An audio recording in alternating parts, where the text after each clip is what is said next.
सरकार लाई है विद्यार्थियों के लिए डिजिटल लाइब्रेरी। बच्चों के उज्जवल भविष्य के लिए बिहार सरकार है सदा अग्रसर और तैयार। कक्षा 1 से कक्षा 12 तक की सभी पाठ्य पुस्तक पूरक सामग्री एवं वीडियो अब शिक्षा विभाग बिहार सरकार द्वारा विकसित पोर्टल पर है उपलब्ध। अध्ययन सामग्री देखने के लिए BEPCLots.bihar.gov.in पर विजिट करें अथवा एंड्रॉइड मोबाइल पर गूगल प्ले स्टोर से E-Lots ऐप डाउनलोड करें। शिक्षकों, अभिभावकों एवं बच्चों से अनुरोध है कि इस ई-लाइब्रेरी का अधिक से अधिक लाभ उठाएं और अपनी पढ़ाई जारी रखें।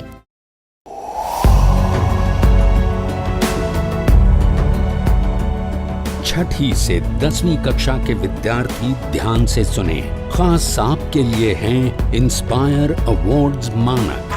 DST और NIF द्वारा हर साल हो रहे इंस्पायर अवार्ड्स मानक के पहले राष्ट्रीय पुरस्कार विजेता हैं। विजेता आप भी हो सकते हैं, इसलिए किसी भी क्षेत्र में साइंस और टेक्नोलॉजी पर आधारित अपने इनोवेटिव आइडियाज के साथ तैयार हो जाइए।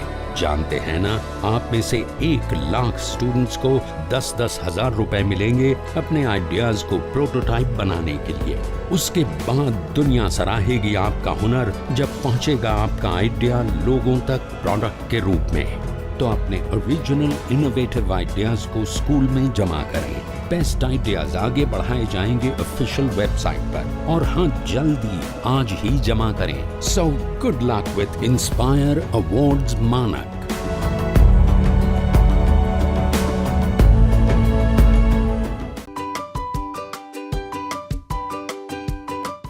अब तक हमने ये जाना कि विभिन्न क्षेत्रों को अगर हम देखते हैं, प्राथमिक क्षेत्र, द्वितीय क्षेत्र और तृतीय क्षेत्र, तो हमने देखा कि लगातार पिछले कई वर्षों से सेवा क्षेत्र में रोजगार के क्षेत्र में वृद्धि हो रही है या सेवा क्षेत्र का विस्तार हो रहा है। अब हम सेवा क्षेत्र की भूमिका के बारे में जानेंगे कि सेवा क्षेत्र क्या रोल प्ले करता है बिहार की और भारत की अर्थव्यवस्था में। तो सबसे पहला जो इसका रोल है वो है कि रोजगार का सृजन करता है, यानी कि एम्प्लॉयमेंट जनरेशन। सेवा क्षेत्र का जैसे जैसे विकास होता जा रहा है वैसे वैसे रोजगार बढ़ता चला जा रहा है। नए नए रोजगार के अवसर आ रहे हैं, जैसे कम्युनिकेशन है, ट्रांसपोर्टेशन, यातायात के साधन हैं, इन सब से संबंधित टूरिज्म है या बैंकिंग है, इन सब से संबंधित विभिन्न प्रकार के रोजगार के अवसर लोगों को प्राप्त हो रहे हैं, नए नए अवसर आ रहे हैं। दूसरा इसका इम्पॉर्टेंट रोल है कि समृद्ध मानव पूंजी निर्माण। मानव पूंजी क्या होता है? मानव मीन्स ह्यूमन, और पूंजी यानी कि जब मानव को ही हम पूंजी में कन्वर्ट कर दें, तो मानव या मानवीय संसाधन पूंजी में कब कन्वर्ट होता है? जब हम किसी व्यक्ति के अंतर्गत हुनर, स्किल्स डेवलप कर देते हैं, तो उसके अंदर प्रशिक्षण के माध्यम से कुछ टेक्निकल अगर हम उसको ट्रेनिंग दे देते हैं तो उसके अंदर स्किल डेवलप हो जाती हैं, कुशलताएं आ जाती हैं, जिनके माध्यम से जितना जब वो अकुशल था यानी लेमैन था, उसको एजुकेशन नहीं थी उसके पास, प्रशिक्षण उसको नहीं मिला था, तब उसको जितनी इनकम होती थी या उसके कार्य के बदले उसको जो पारिश्रमिक दिया जाता था वह बहुत कम होता था। लेकिन यही अगर उसी व्यक्ति को अगर हम ट्रेन कर दें किसी चीज़ में, जैसे फॉर एग्जांपल बढ़ई है, कारपेंटर, अगर वो कारपेंट्री के क्षेत्र में अगर उसको ट्रेन कर दिया जाए कि इस तरीके से चेयर्स बनती हैं, टेबल्स बनती हैं, तो क्या होगा, धीरे धीरे उसकी इनकम और ज़्यादा बढ़ने लगेगी। तो अगर हम किसी व्यक्ति में कुशलताएं, स्किल्स डेवलप कर देते हैं प्रशिक्षण और शिक्षा के माध्यम से, तो क्या होता है, वह मानव पूंजी में परिवर्तित हो जाता है। और जो सेवा क्षेत्र है हमारा, जो सर्विस सेक्टर है, वो विभिन्न प्रकार की सेवाएं जनता को दे रहा है, लोगों को देता है, विभिन्न प्रकार के रोजगार देता है, और उन रोजगार के लिए उसके अंदर अच्छी शिक्षा और ट्रेनिंग का होना नितांत आवश्यक है। तो इस तरीके से सेवा क्षेत्र की वजह से मानव पूंजी निर्माण जो है वो और अधिक समृद्ध होता जा रहा है। अगला है आधारभूत संरचनाओं का विकास। आधारभूत संरचनाओं का तात्पर्य क्या है? यह वो सुविधाएं हैं जो प्राथमिक, द्वितीय, तृतीय क्षेत्र को दी जाती हैं, जिसके माध्यम से इन क्षेत्रों का बहुत अधिक विकास होता है। अब ये सुविधाएं क्या हैं? इन सुविधाओं के अंतर्गत हम अच्छे रोड्स, अच्छी ब्रिजेस, अच्छे स्कूल, स्वास्थ्य संगठन, हॉस्पिटल्स अच्छे, बैंकिंग सुविधाएं, संचार की सुविधाएं, ये सब एनर्जी, ये सब चीज़ें इसमें आती हैं। तो जिस देश में आधारभूत संरचना जितनी अच्छी, जितनी उन्नत होगी, वह देश उतना ही ज़्यादा तरक्की करेगा, उस देश में उतने ही रोज़गार के संसाधन और अधिक पनपेंगे। अगला इसका रोल है कि त्वरित आर्थिक विकास। जैसे जैसे हम ये देखते हैं कि सेवा क्षेत्र का विकास हो रहा है, रोज़गार के नए नए अवसर आ रहे हैं, मानव पूंजी निर्माण हो रहा है, आधारभूत संरचना का विकास हो रहा है, इनकम बढ़ रही है, तो इन सब चीज़ों से देखने में क्या होता है कि धीरे धीरे ये पता चलता है कि हमारी अर्थव्यवस्था का भी विकास हो रहा है। आज भारत विकासशील देशों की श्रेणी में है। यदि इसी गति से भारत अगर विकास करता रहेगा तो वो एक दिन विकसित देशों की श्रेणी में भी आ जाएगा। तो यहाँ पर हमने सेवा क्षेत्र की एक झलक दिखाई है, जिसमें दिखाया है कि विभिन्न प्रकार के रोजगार के अवसर जनता को मिल रहे हैं, व्यक्तियों को मिल रहे हैं, और देश का त्वरित विकास हो रहा है, नए नए इंस्टीट्यूशंस आ रहे हैं और देश का विकास हो रहा है। अब हम बात करते हैं कि सेवा क्षेत्र जो है इसको हम दो भाग में बांट सकते हैं। वो दो भाग क्या हैं? पहला है सरकारी सेवा और दूसरा है गैर सरकारी सेवा। सरकारी सेवा क्या होती है? जब सरकार के द्वारा जनता को रोज़गार के अवसर प्रदान किए जाते हैं तो उसे हम सरकारी सेवा कहते हैं। इसमें सरकार ही उनको सैलरी देती है, उन रोज़गार के अवसरों को क्रिएट करने का कार्य सरकार का होता है। सरकारी दफ्तर होते हैं, सरकारी एंटरप्राइजेस, उद्यम, इनमें जो व्यक्ति काम करते हैं उन्हें हम सरकारी सेवा के अंतर्गत शामिल करते हैं। दूसरी तरफ निजी व्यक्तियों के द्वारा जो संस्थाएं या इंस्टीट्यूशंस चलाए जाते हैं और रोज़गार जनता को दिया जाता है, वह आपके गैर सरकारी इंस्टीट्यूशंस होते हैं। तो अब हम बात करते हैं सबसे पहले सरकारी इंस्टीट्यूशंस की। सरकारी इंस्टीट्यूशंस में हम किस किस प्रकार की सेवाओं को शामिल करते हैं? तो जैसे सैन्य सेवा है ना, इसमें आपका एयरफोर्स है, नेवी है, मिलिट्री है, ये सारी जो सेवाएं हैं ये पूर्णतः सरकारी हैं। कभी आपने नाम सुना है कि इंडिया में कोई प्राइवेट मिलिट्री फोर्स है या प्राइवेट एयर फोर्स है? ऐसा नहीं है, वो पूर्णतः आपका सरकारी क्षेत्र ही है। ठीक है। फिर आता है रेल सेवा, रेलवेज। इंडिया में जो रेलवेज है वो भी आपका सरकारी क्षेत्र में है, सरकार ही उसको कंट्रोल करती है और उसको रन कर रही है। तो उसमें रेलवेज में जो भी एम्प्लॉयज़ हैं वो गवर्नमेंट एम्प्लॉयज़ होते हैं। अगला आता है वायुयान सेवा, एयरवेज, है ना। एयरवेज से रिलेटेड, जिसमें आपकी यात्रियों को एक देश से दूसरे देश में ले जाना, वस्तुओं को एक देश से दूसरे देश में ले जाना, ये सेवा भी सरकारी सेवा के अंतर्गत आती है। स्वास्थ्य सेवाएं, गवर्नमेंट हॉस्पिटल्स होते हैं, क्योंकि आप लोगों को पता है कि भारत जो है वो एक मिश्रित अर्थव्यवस्था वाला देश है, जहाँ पर सरकारी और निजी दोनों ही क्षेत्र आपस में समन्वय के साथ कार्य कर रहे हैं। तो हम ये देखते हैं कि यहाँ पर गवर्नमेंट हॉस्पिटल भी हैं तो दूसरी तरफ प्राइवेट हॉस्पिटल्स भी हैं। तो हम यहाँ पे गवर्नमेंट हॉस्पिटल्स की बात कर रहे हैं। उसके बाद आता है आपकी वित्त सेवा, यानी फाइनेंशियल सर्विसेज। इसमें आपके जो गवर्नमेंट सेक्टर या गवर्नमेंट अंडरटेकिंग बैंक्स हैं, शेड्यूल्ड बैंक्स हैं, अनुसूचित बैंक, जैसे कि स्टेट बैंक ऑफ इंडिया है, कैनरा बैंक है ना, ये सब बैंकिंग सिस्टम पूरा का पूरा ये भी सरकारी क्षेत्र में आता है। ठीक है। लेकिन एक एट द सेम टाइम हम ये भी देखते हैं कि बहुत सारे प्राइवेट बैंकिंग सेक्टर्स भी हैं या प्राइवेट बैंक्स भी हैं। तो बैंकिंग सेक्टर में आपकी गवर्नमेंट सेक्टर बैंक्स या गवर्नमेंट अंडरटेकिंग बैंक्स भी हैं और प्राइवेट बैंक्स भी आते हैं। अगला आता है शिक्षा सेवा। स्कूल्स की बात अगर हम करें तो शिक्षा में भी आपके सरकारी इंस्टीट्यूशन, सरकारी स्कूल भी होते हैं, सरकारी यूनिवर्सिटी, कॉलेजेस भी होते हैं और प्राइवेट भी होते हैं। तो इस प्रकार से हमने देखा कि सरकारी क्षेत्र वैश्य, अगर हम सेवा क्षेत्र को मोटे रूप से दो भागों में बांटें तो एक सरकारी हुआ और दूसरा गैर सरकारी। तो सरकारी में इस तरह की सेवाओं को हम देखते हैं। दूसरी तरफ हम बात करते हैं गैर सरकारी सेवा क्षेत्र की। इसमें क्या क्या आता है? जैसे बैंकिंग सेवा, अभी हमने इसकी चर्चा की कि हमारे पास गवर्नमेंट बैंक्स भी हैं, at the same time private banks भी हैं, जैसे HDFC बैंक, ये आपका प्राइवेट सेक्टर बैंक है, ICICI बैंक। ठीक है। इसके बाद बात करते हैं हम दूरसंचार सेवा। दूरसंचार यानी टेलीकम्युनिकेशंस। इसके अंदर आपका एयरटेल है, ठीक है, जिससे आप टेलीफोनिक कन्वर्सेशन कर सकते हैं एक जगह से दूसरी जगह। तो वो सारी सेवाएं आपकी प्राइवेट सेक्टर में हैं। BSNL जो है वो जो है गवर्नमेंट सेक्टर का इंस्टीट्यूशन है इसी क्षेत्र में, जो दूरसंचार के क्षेत्र में कार्य करता है। लेकिन इसके अलावा जितने भी आपके जो टेलीकम्युनिकेशन में जो कंपनीज़ हैं वो सारी की सारी आपकी निजी क्षेत्र की हैं, जैसे आपका एयरटेल है, रिलायंस है, यूनिनॉर एक्सेट्रा। आगे आता है यातायात सेवा, ट्रांसपोर्टेशन सर्विसेज। ट्रांसपोर्टेशन सर्विसेज में भी आपका प्राइवेट सेक्टर का बहुत इंपॉर्टेंट रोल है। बहुत सारे आपके प्राइवेट बसेस चलती हैं, ठीक है, प्राइवेट एयरवेज भी हैं, ठीक है। उसके बाद बात करते हैं स्वास्थ्य सेवा की। तो बहुत सारे प्राइवेट हॉस्पिटल्स हैं हमारे पास में, ठीक है।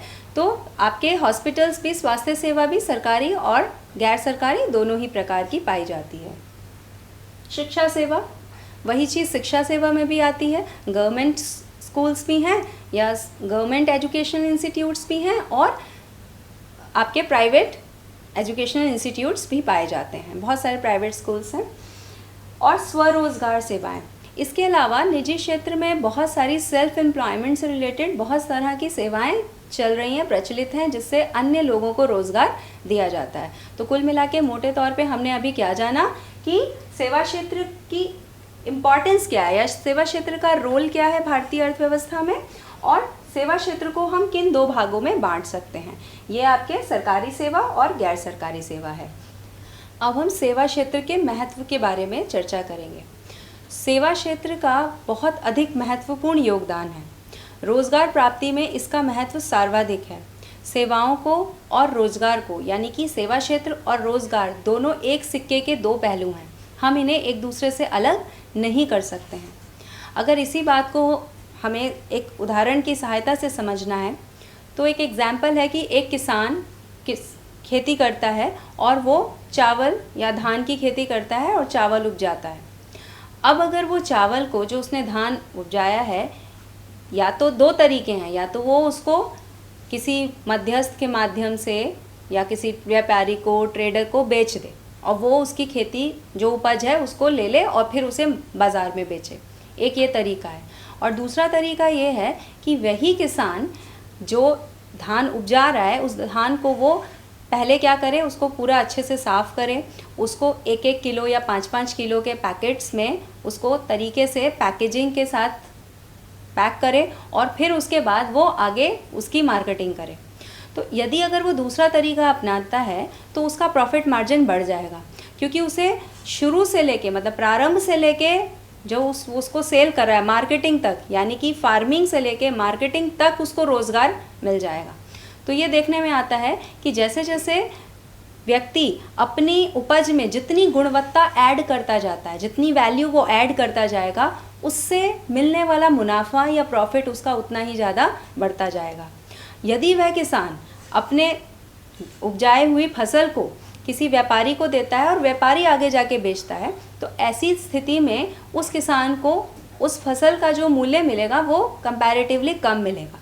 लेकिन यदि वही किसान अगर उस फसल को प्रोसेसिंग करता है, उसको साफ़ करवाता है, उसको पैकेट में बंद करता है और उसके बाद उसको बेचता है, तो ऐसे में वो अन्य लोगों को रोज़गार भी दे पाएगा।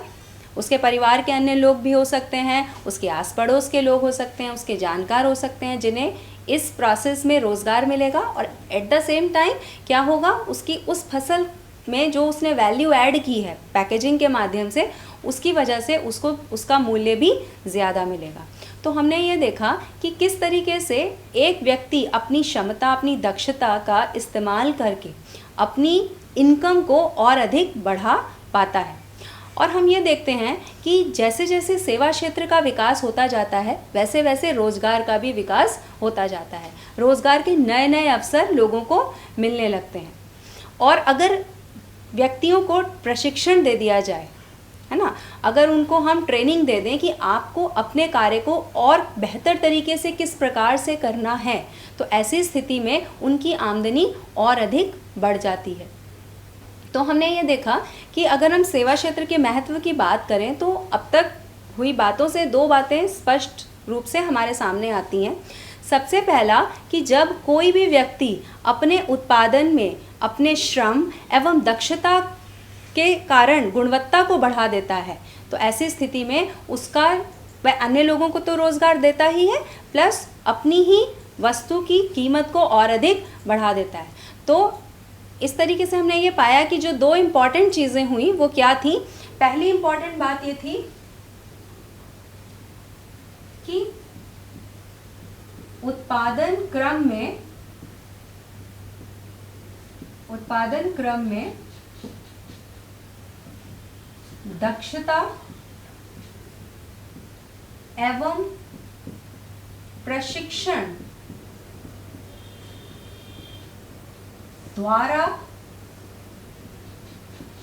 रोजगार के नए अवसर या रोजगार का सृजन होता है, नए अवसरों का सृजन होता है। और दूसरा होता है कि जो उत्पादित माल है उसकी गुणवत्ता बढ़ जाने से हमें उसकी कीमत ज़्यादा मिलने लगती है। तो उत्पादित माल की गुणवत्ता बढ़ने से ऊंची कीमत प्राप्त होती है, ऊंची कीमत प्राप्त होती है। अब इसी बात को हमने अभी एक किसान के द्वारा उपजाए जाने वाले चावल के एग्जाम्पल से समझा था। अगर इसी बात के लिए हम एक और एग्जाम्पल लेते हैं, सपोज एक टेलर है या कि एक महिला है जिसने एक अपना छोटे मोटे वो कपड़े सिलती है, उसने कपड़े सिलने का काम शुरू किया। वो अपने ही मोहल्ले की औरतों के लिए ड्रेसेस सिलती है। अब तक क्या हो रहा था कि उसके पास जो भी महिला आती थी अपना ड्रेस सिलवाने के लिए, वो खाली उन्हीं के लिए ड्रेस सिलती थी। अब उस महिला ने सोचा कि क्यों नहीं इस प्रोसेस को हम आगे बढ़ाएं, क्योंकि इतने मात्र से उसको जो इनकम होती थी वो बहुत कम होती थी। तो उसने क्या किया कि अपने नीचे 2-3 महिलाओं को जिनको सिलाई करना, नॉमिनल सिलाई करना आता था, उनको उसने रख दिया और सिलाई मशीन दे दी। और उसने क्या किया, ड्रेस मटेरियल्स खरीदे, कपड़े, और उन कपड़ों से उसने कटिंग की। और कटिंग करके, क्योंकि जिन महिलाओं को उसने रखा था वो उतनी ट्रेंड नहीं थी कि वो बहुत बढ़िया से उस ड्रेस की कटिंग करके उसको फिर सिल सकें, तो उस जिस महिला का वो दुकान थी टेलरिंग की, उस महिला ने उसकी कटिंग की कपड़े की, और वो उसने बाकी महिलाओं को वो उसने सूट देती चली गई कि आप इसको स्टिच करके रखो, सिर्फ आपको स्टिच करना है, कटिंग करके मैं दूंगी। इससे क्या हुआ कि फटाफट उसका काम जो है, वो जो पहले वो सारा काम खुद करती थी, कटिंग भी खुद करती थी, उसको सिलती भी थी, उसके बाद की भी जो प्रोसेसिंग होती थी सब खुद करती थी। लेकिन अभी वो सब काम करने के लिए उसको एक हेल्पिंग हैंड मिल गया और उसका काम तेज़ी से होने लगा। और उन सिले हुए सूट्स को उसने बेचना शुरू किया।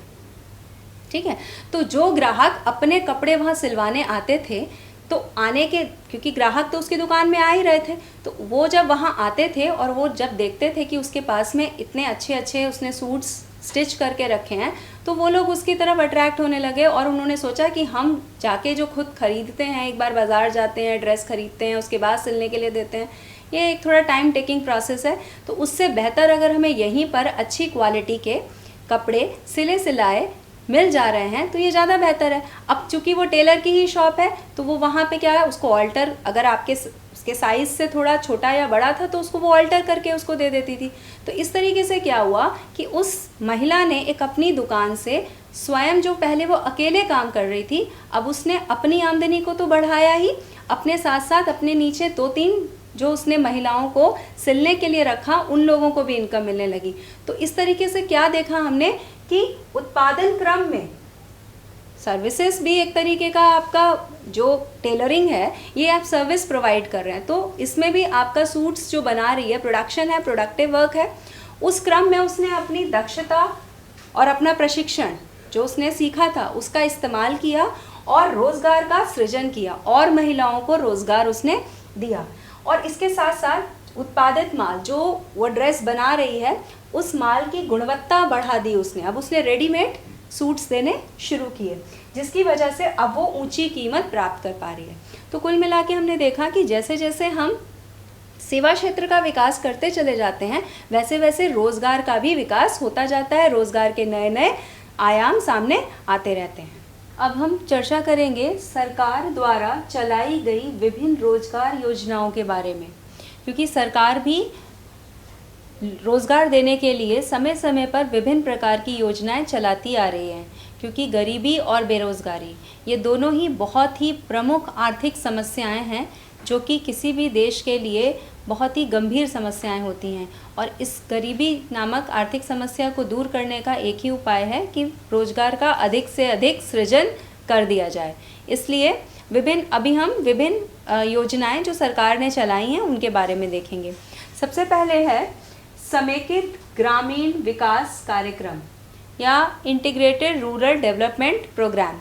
इस प्रोग्राम की शुरुआत 1978 में की गई थी और इस प्रोग्राम को चलाने का उद्देश्य था ग्रामीण गरीबों के जीवन स्तर को सुधारना, स्वरोजगार के लिए उन्हें प्रेरित करना ताकि वह स्वरोजगार के माध्यम से अपने खुद का कोई काम धंधा शुरू करें और अपनी गरीबी की स्थिति को सुधार सकें।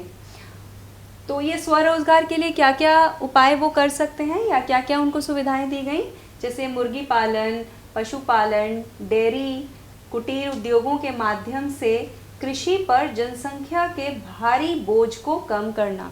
प्रायः ये देखा जाता है कि ग्रामीण इलाके में या ग्रामीण क्षेत्र में जो जनसंख्या है वह रोज़गार के लिए कृषि पर निर्भर करती है, यानी ज़्यादा से ज़्यादा संख्या में लोग वहाँ कृषि पर आधारित होते हैं अपनी आजीविका के लिए। तो ऐसी स्थिति में क्या होता है कि जो प्रोडक्शन होता है उसका डिस्ट्रीब्यूशन उस बड़ी संख्या में डिस्ट्रीब्यूट होता है तो इनकम बहुत कम हो जाती है। तो इस वजह से यदि और प्रत्यक्ष रूप से देखने से तो लगता है कि हमारी 50% 60% पॉपुलेशन जो है वो कृषि में लगी हुई है या कृषि उनको रोज़गार दे रही है, लेकिन यदि उसमें से हम कुछ लोगों को 10% 15% लोगों को अगर रोज़गार से हटा भी देते हैं तो भी उत्पादन पर बहुत अधिक प्रभाव नहीं पड़ता। तो इससे ये पता चलता है कि कृषि में जो है छिपी बेरोज़गारी पाई जाती है। तो इसको दूर करने का उपाय है कि कृषि के पैरेलल अन्य कुटीर उद्योग धंधे शुरू किए जाएं। तो उन्हीं सब के उद्देश्य से यह योजना शुरू की गई और स्थानीय संसाधनों का पूर्ण उपयोग किया जाए। जो लोकल रिसोर्सेज हैं, जिस भी ग्राम में योजना ये चल रही है उसमें जो भी लोकल रिसोर्सेज हैं, जो वहाँ का इंफ्रास्ट्रक्चर है, जो आधारिक संरचना है, उसका इस्तेमाल करके रोज़गार के नए अवसर दिए जाएं। इसके बाद हम बात करते हैं दूसरी योजना की। इस योजना का नाम है स्वर्ण जयंती ग्राम स्वरोजगार योजना। यह योजना 1 अप्रैल 1999 को लॉन्च हुई या शुरू की गई। इस योजना का जो उद्देश्य था वो था ग्रामीण क्षेत्रों में भारी संख्या में कुटीर उद्योगों की स्थापना करना। IRDP प्रोग्राम की तरह इस योजना का भी उद्देश्य था कि जितने भी ग्रामीण क्षेत्र हैं वहाँ पे छोटे छोटे जो लघु और कुटीर उद्योग धंधे हैं उनको शुरू किया जाए और भारी संख्या में, यानी उनका नंबर ज़्यादा हो, ज़्यादा मात्रा में खोले जाएं, अर्थात ज़्यादा मात्रा में रोज़गार का सृजन किया जाए। फिर इसमें 6 योजना का विलय हुआ।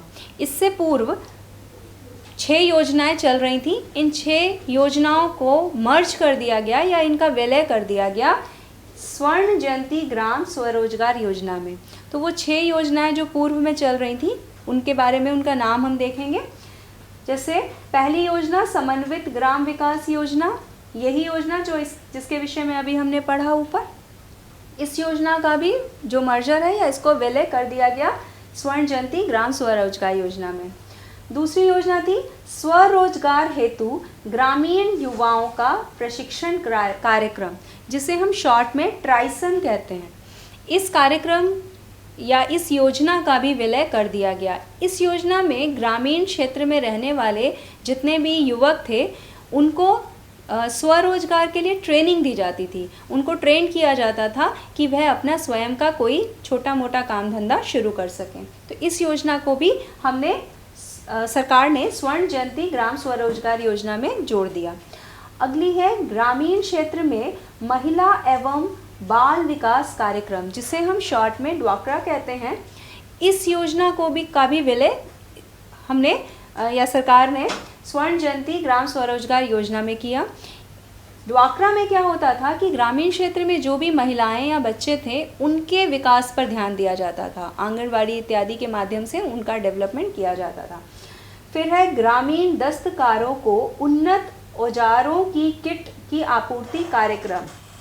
ये कार्यक्रम क्या था कि ग्रामीण क्षेत्र में जो भी छोटे मोटे कारीगर थे जो अपना छोटा मोटा काम करते थे, जैसे टोकरी बनाना है या कोई आर्टिस्ट है, कोई मूर्ति बनाता है, दस्तकारी करता है, तो इनको सरकार जो है किट प्रोवाइड करती थी उपकरणों की, ताकि इन उपकरणों बेहतर उपकरण उनको उपलब्ध किए जाते थे ताकि वह इन उपकरणों की कमी के कारण अपना प्रोडक्शन रोके नहीं, अपने कार्य को करते रहें। अगला था गंगा कल्याण योजना। इस योजना को भी इसी योजना में मर्जर कर दिया गया। और 10 लाख कुओं की योजना, इस योजना को भी जोड़ दिया गया स्वर्ण जयंती ग्राम स्वरोजगार योजना में। तो हमने देखा कि यह योजना अपने आप में एक बहुत ही विस्तृत योजना थी जिसमें पूर्व में चल रही 6 योजनाओं को जोड़ दिया गया। अब हम अगली योजना जवाहर रोजगार योजना के बारे में चर्चा करेंगे। यह योजना 1 अप्रैल 1989 को लॉन्च हुई या शुरू हुई। इस योजना का उद्देश्य था ग्रामीण और पिछड़े क्षेत्रों में रहने वाले लोगों को साल में 90 से 100 दिनों के रोजगार उपलब्ध कराने के लिए यह योजना शुरू की गई थी। लाभार्थी के रूप में हर ग्रामीण को शामिल करने की जिम्मेदारी पंचायती राज संस्थानों को दी गई। ये बहुत इम्पॉर्टेंट चीज़ हुई कि जो लोकल बॉडी हमारी पंचायती राज इंस्टीट्यूशंस हैं उनको ये जिम्मेदारी दी गई कि वह लोगों को ज़्यादा से ज़्यादा मात्रा में रोज़गार उपलब्ध कराएं। और इस योजना में, जवाहर रोज़गार योजना में पहले से चली आ रही 2 योजनाओं को विलय कर दिया गया या उन 2 योजनाओं को जोड़ा गया। पहली योजना है राष्ट्रीय ग्रामीण रोजगार कार्यक्रम NREP जो 1980 में स्टार्ट हुई थी। इस योजना को जोड़ दिया गया जवाहर रोजगार योजना में। दूसरी योजना चल रही थी ग्रामीण भूमिहीन रोजगार गारंटी कार्यक्रम RLEGP। यह योजना 1983 में शुरू हुई थी। इन दोनों योजनाओं को जोड़ दिया गया जवाहर रोजगार योजना में और इस योजना का नाम बदलकर जवाहर ग्राम समृद्धि योजना कर दिया गया और यह अप्रैल 1999 में किया गया। इसके बाद हम बात करते हैं एक दूसरी अन्य योजना की जिसका नाम है संपूर्ण ग्रामीण रोजगार योजना SGRY। इस योजना का प्रारंभ सितंबर 2001 में हुआ, 2001 में। इस योजना का उद्देश्य क्या था? ग्रामीण गरीबों को, ग्रामीण क्षेत्र में जो भी गरीब थे, गरीबी रेखा के नीचे जीवन यापन करने वाले लोगों को लाभकारी रोजगार देना, ऐसा रोजगार देना जो लाभकारी हो, यानी उनको जो इनकम होती है उस इनकम का कुछ भाग उनके पास बचे। गरीबों हित के लिए या गरीबों के लिए भोजन और पोषण सुरक्षा का प्रावधान किया गया, उनको पोषण भी मिल सके और सुरक्षा मिले, इस बात का भी ध्यान रखा गया। पंचायती राज संस्थाओं के माध्यम से इस योजना का क्रियान्वयन किया गया। इस योजना में भी 2 योजनाओं को जोड़ा गया। वह 2 योजनाएं हैं जवाहर ग्राम समृद्धि योजना, यानी कि ये इस योजना को संपूर्ण ग्रामीण रोजगार योजना में जोड़ दिया गया, और एक योजना चल रही थी रोजगार आश्वासन योजना, ठीक है, एम्प्लॉयमेंट अश्योरेंस स्कीम। इस योजना को भी संपूर्ण ग्रामीण रोजगार योजना में जोड़ दिया गया। काम के बदले अनाज योजना, इस योजना का प्रारंभ नवंबर 2004 में किया गया। इस योजना का उद्देश्य था रोजगार सृजन करना और आवश्यकता आधारित आर्थिक निर्माण के माध्यम से अन्न भी उपलब्ध कराना, यानी इसमें सिर्फ रोजगार ही नहीं दिया जाता था, इसमें कुछ % आपको कैश में वेजेस दी जाती थी, मजदूरी दी जाती थी, और कुछ भाग इसमें अन्न के रूप में दिया जाता था, ठीक है। इसीलिए इस योजना का नाम भी है काम के बदले अनाज योजना। काम के बदले अनाज देने का पर्पस था कि ग्रामीण क्षेत्र में जो भी मजदूर हुआ करते थे उनको पोषण प्रॉपर तरीके से नहीं मिल पाता था, तो उनको पोषण न्यूट्रिशन देने के उद्देश्य से ये योजना शुरू की गई। इसके बाद राष्ट्रीय ग्रामीण रोजगार गारंटी अधिनियम आया। यह अधिनियम 2005 में आया, लेकिन यह लागू हुआ, जब इसको एक्चुअल में लॉन्च किया गया वो फरवरी 2006 में लागू किया गया। और सबसे पहले यह आंध्र प्रदेश के एक डिस्ट्रिक्ट अनंतपुर में इसकी शुरुआत की गई। बाद में शुरू में इसकी अनंतपुर डिस्ट्रिक्ट में और कुछ लिमिटेड डिस्ट्रिक्ट्स में इसकी शुरुआत की गई थी, लेकिन 1 अप्रैल 2008 से इस योजना को, जिसे हम नरेगा के नाम से शॉर्ट में जानते थे, इस योजना को पूरे भारत में लागू कर दिया गया। उसके बाद अक्टूबर 2009 में इसका नाम बदला नहीं गया, बेसिकली इसके आगे महात्मा गांधी का नाम ऐड कर दिया गया, महात्मा गांधी जी का नाम ऐड कर दिया गया। तो इस योजना का नाम हो गया महात्मा गांधी राष्ट्रीय ग्रामीण रोजगार गारंटी अधिनियम, जिसे मनरेगा के नाम से जाना जाता है।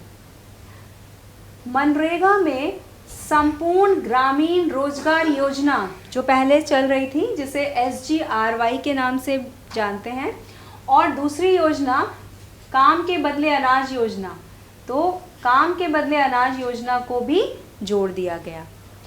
मनरेगा की कुछ विशेषताएं क्या हैं या मनरेगा में किन चीज़ों को शामिल किया गया। सबसे पहला कि मनरेगा जो योजना या ये जो एक्ट बना, यह अधिकार आधारित ढांचा था, यानी कि इसमें जो रोज़गार दिया जाता है उसके पीछे वैधानिक सुरक्षा दी गई, यानी कि इस योजना के तहत जो भी व्यक्ति रजिस्ट्रेशन करवाता है उसे 15 दिन के अंदर रोज़गार देना सरकार की जवाबदेही बन जाती है।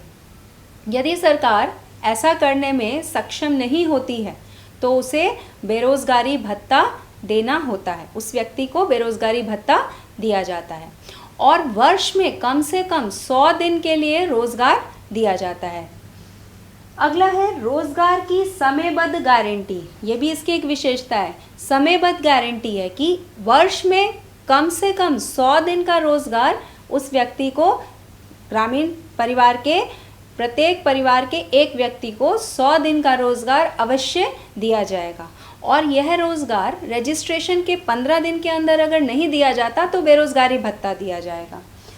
श्रम गहन कार्य, इस योजना में जो कार्य किए जाते हैं वो श्रम गहन या लेबर इंटेंसिव होते हैं, ठीक है। वेजेस दी जाती हैं, उनसे मजदूरी करवाई जाती है, उसके बदले इनको वेजेस दी जाती हैं।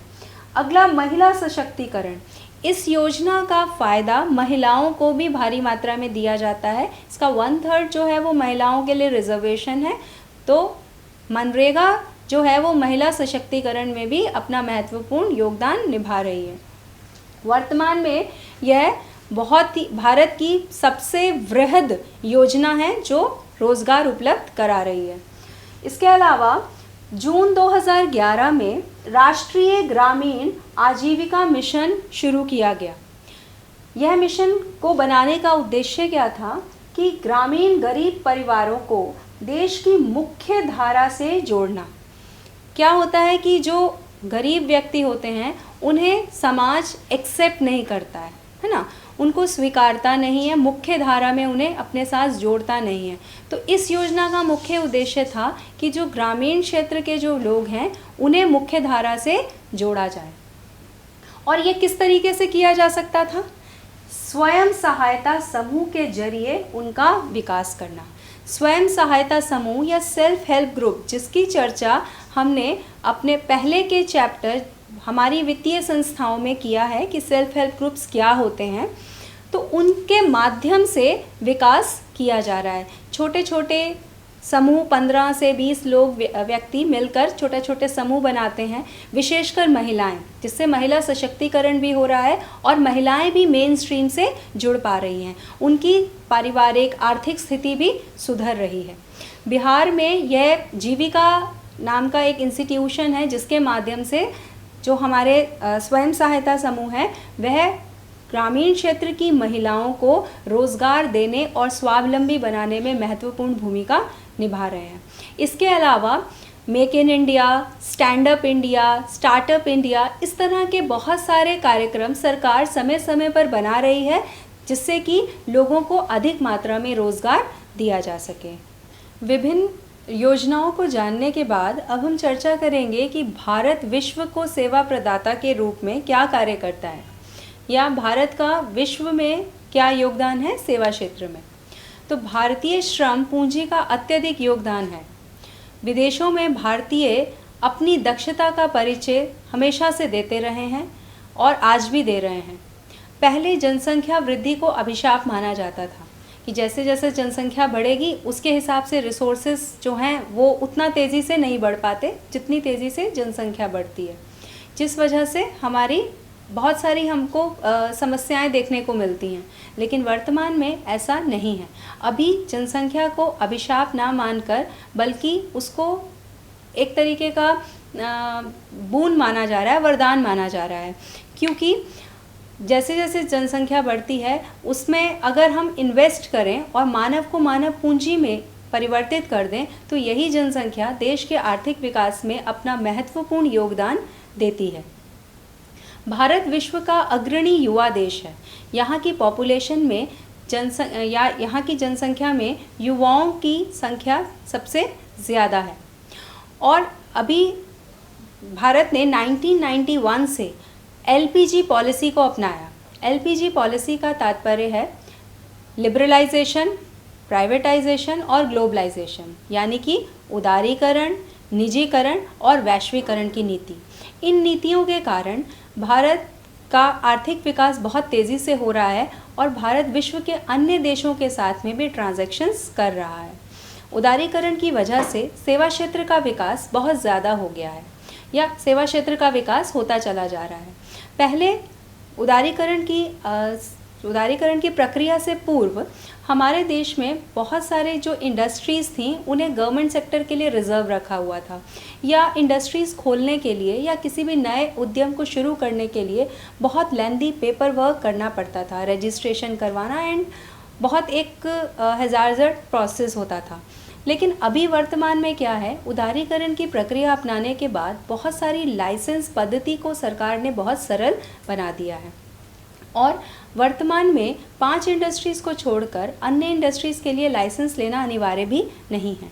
रजिस्ट्रेशन करवाकर इंडस्ट्रीज़ शुरू की जा सकती हैं। तो इस तरीके से जो ये सरकार ने नीतियों में जो सरलीकरण या उदारीकरण लाया है, इससे सेवा क्षेत्र का या रोज़गार के क्षेत्र में बहुत अधिक वृद्धि हुई है और इसका लाभ केवल भारत को ही नहीं बल्कि अन्य देशों को भी मिल रहा है।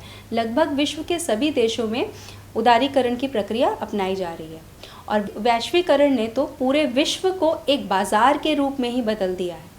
अब बाज़ार का तात्पर्य केवल एक लोकल मार्केट प्लेस से ही नहीं है बल्कि पूरा देश और पूरा विश्व ही एक बाज़ार के रूप में पनप कर आया है। वैश्वीकरण की प्रक्रिया ने बहुराष्ट्रीय कंपनियों को जन्म दिया। बहुराष्ट्रीय कंपनियों का तात्पर्य क्या है? ऐसी कंपनीज जिनका व्यापार बहुत सारे देशों के साथ होता है।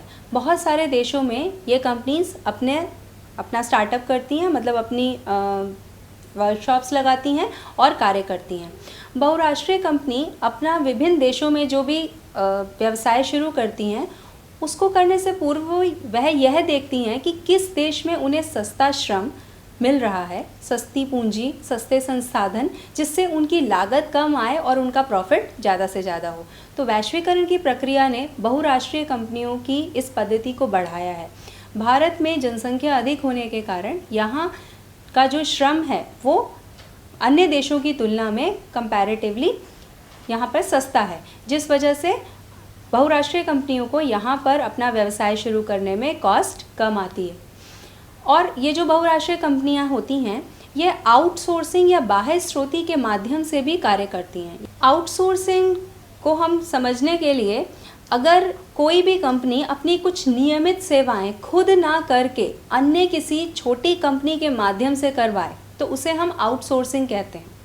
जैसे कि रिकॉर्ड कीपिंग का काम कोई कंपनी खुद ना करके अपनी किसी छोटी कंपनी किसी दूसरी अन्य कंपनी को ये ऑर्डर दे कि आप मेरे सारे रिकॉर्ड्स को देखेंगे, या कोई कंपनी है वो अपना जितना वेबसाइट डिज़ाइनिंग का कार्य किसी दूसरी कंपनी को आउटसोर्स कर दे।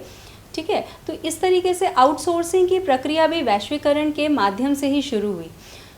और सस्ते श्रम वाले क्षेत्र में सेवा क्षेत्र का विकास जो है वो बहुत तेज़ी से होता चला जा रहा है, जिसको देखने में प्रायः ये देखा जाता है कि जिस देश में जितना सस्ता श्रम बल मिलता है उस देश में सेवा क्षेत्र का विकास और ज़्यादा तेज़ी से होता है। भारत में भी सेवा क्षेत्र का विकास काफ़ी तेज़ी से हो रहा है।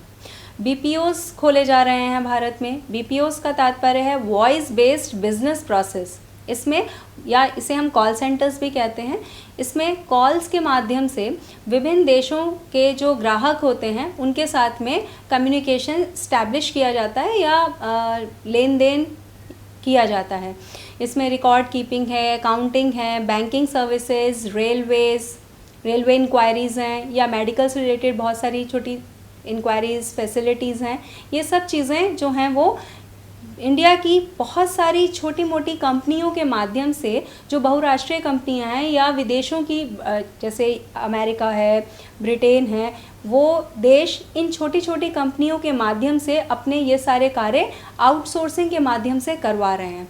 तो कुल मिला के हम ये देखते हैं कि भारत का सेवा क्षेत्र लगातार वृद्धि करता चला जा रहा है और पूरे विश्व में यहाँ की मानव पूंजी की पहचान बन रही है। अब हम बात करेंगे कि जो मानव पूंजी निर्माण होता है उस प्रक्रिया में या सेवा क्षेत्र के विकास की प्रक्रिया में आधारभूत संरचना का क्या योगदान होता है। अब हम सेवा क्षेत्र और बुनियादी सुविधाओं या आधारभूत संरचना के बारे में चर्चा करेंगे, या सेवा क्षेत्र का या बुनियादी सुविधाओं का प्रभाव सेवा क्षेत्र पर क्या पड़ता है, इसको जानेंगे। बुनियादी सुविधाएं या आधारभूत संरचना किसी भी देश के लिए रीढ़ की हड्डी के समान होती है।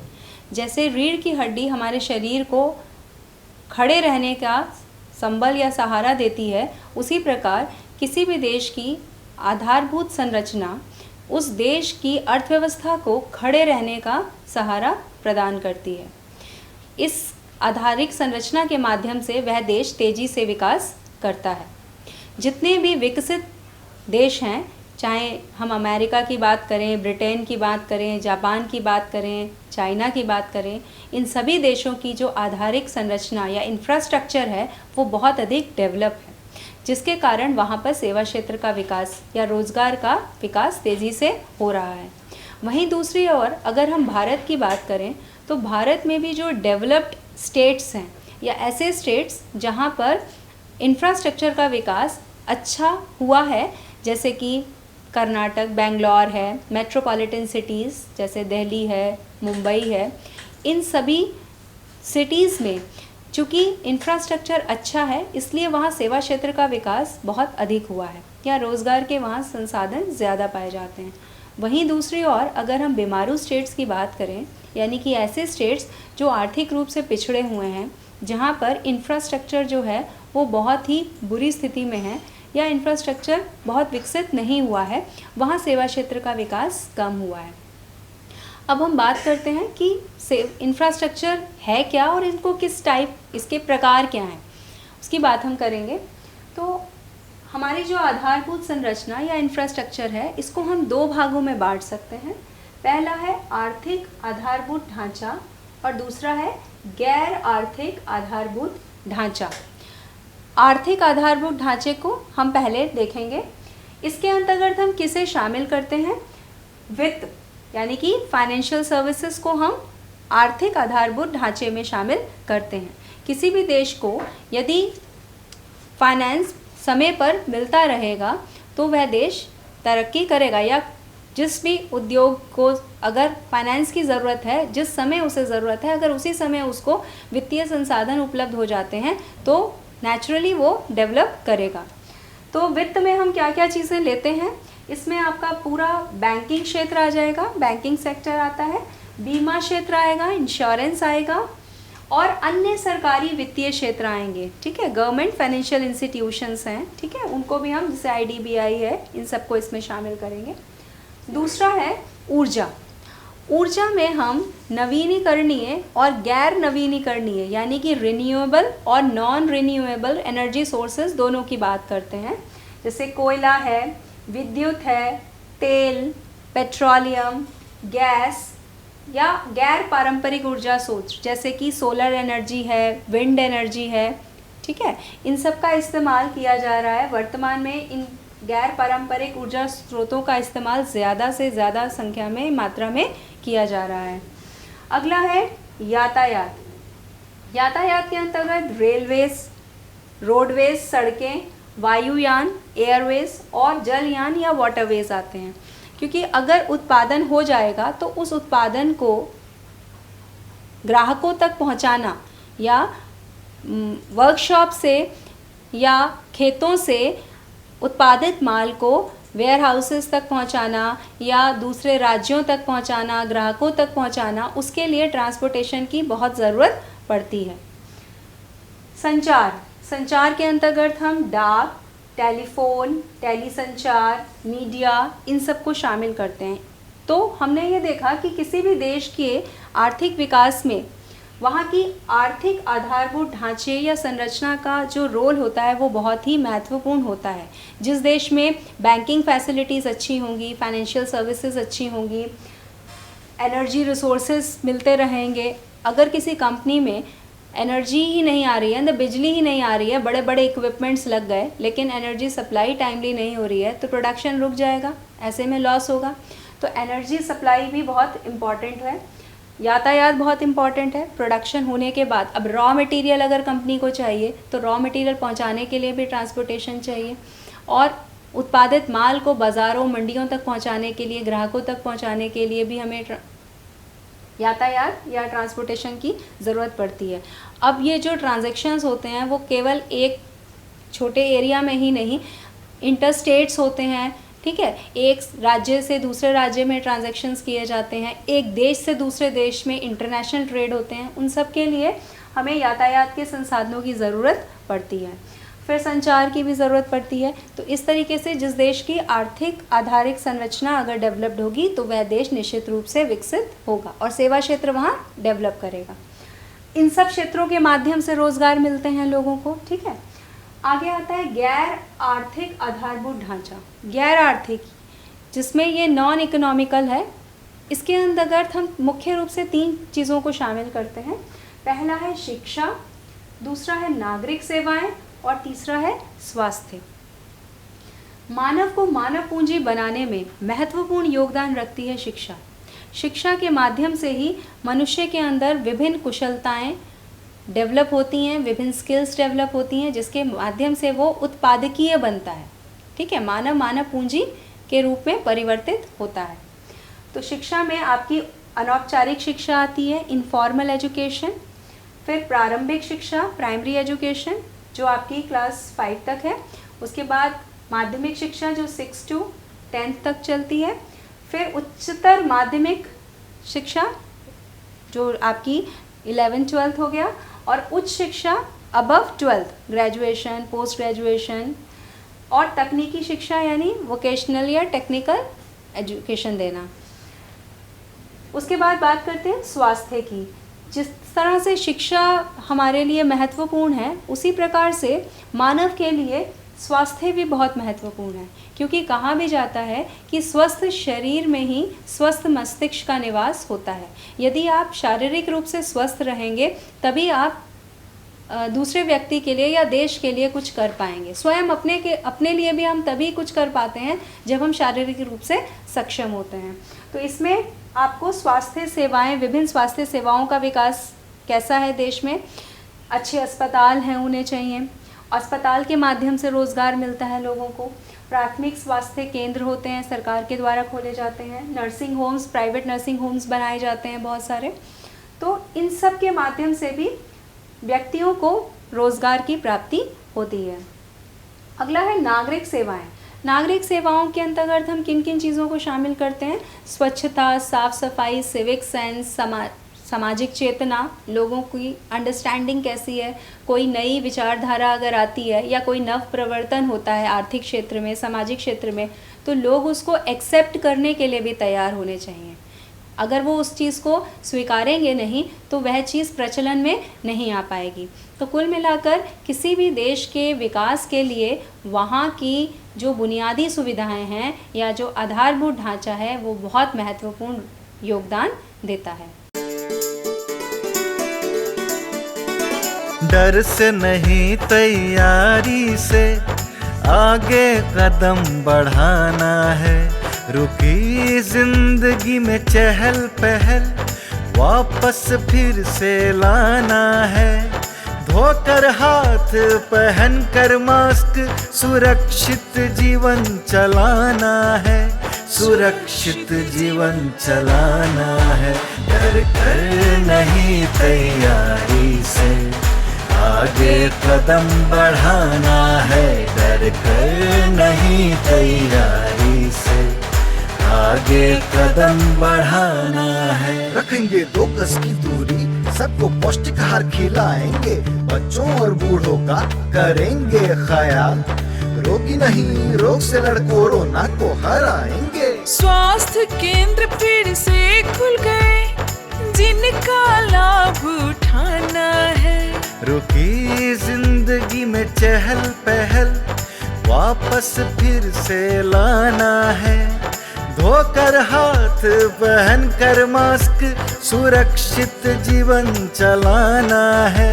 सुरक्षित जीवन चलाना है। डर कर नहीं तैयारी से आगे कदम बढ़ाना है। डर कर नहीं तैयारी से आगे कदम बढ़ाना है। टीकाकरण की शुरुआत हो गई है, पर पहले की तरह हमें मास्क लगाना और 2 गज की दूरी बनाए रखना अभी भी जरूरी है। स्वास्थ्य विभाग और सूचना एवं जनसंपर्क विभाग बिहार सरकार द्वारा जनहित में जारी। जीतेगा बिहार।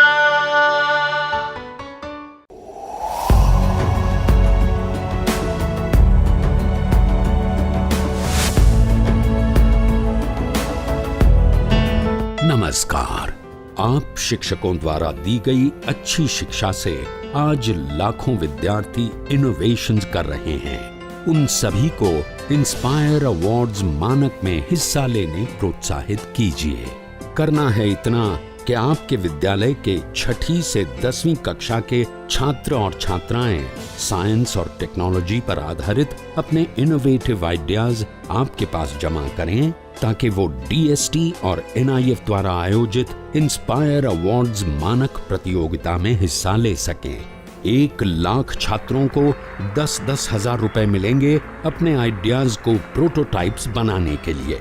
फिर छात्र डिस्ट्रिक्ट, स्टेट और नेशनल लेवल पर अपने इनोवेशंस को दिखाएंगे। फिर प्राइजेस और सम्मान पाएंगे। तो आज ही अपने स्टूडेंट्स को हिस्सा दिलवाएं इंस्पायर अवार्ड्स मानक में।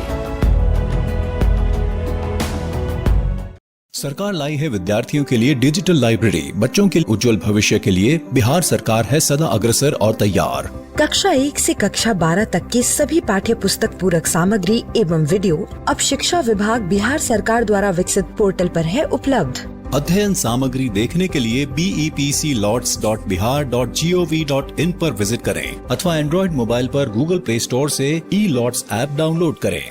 शिक्षकों, अभिभावकों एवं बच्चों से अनुरोध है कि इस ई लाइब्रेरी का अधिक से अधिक लाभ उठाएं और अपनी पढ़ाई जारी रखें।